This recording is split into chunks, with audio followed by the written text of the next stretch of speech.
Paul Turner, you're the Deputy Chair of the London Sustainable Development Commission. We're joining you here at Based London. Massive opportunities and massive challenges in London, of course. Big population growth planned, expected. Can we cope? I think London can and will cope and has always coped with change. It will be different, and if you look at just the massive development of flats in London now, we will see the housing stock change. Significant investment needs to be made in housing, but housing for all parts of London's community, those who have and those who have not.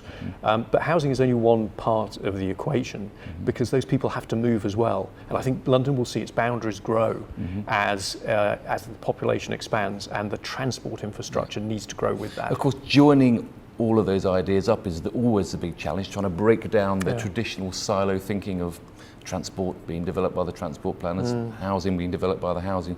How do you do that? Is that a mayoral challenge? It is a mayoral challenge, and the mayor has stepped up to that challenge. There is the London Infrastructure Board, which is chaired by the mayor, and he has some tremendous advisors on there, including the chair of the London Sustainable Development Commission, because the mayor is very keen that whilst London's infrastructure grows to take up the need for all of this additional housing and the additional transport, it's done in a sustainable way. Right. So if you were looking forward, the mayoral elections coming up in less than a year, what are the big challenges for the mayor that you would set out? Well, obviously the big challenges of the mayor include housing.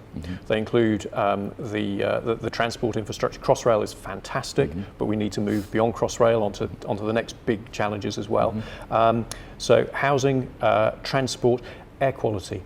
Big issue for the next mayor as well. Right, and you haven't even mentioned aviation. Indeed. But getting the aviation policy sorted out, deciding where to put the next airport clearly is critical. It would be, and yes, I mean you're right. Aviation and I mean London is a global hub.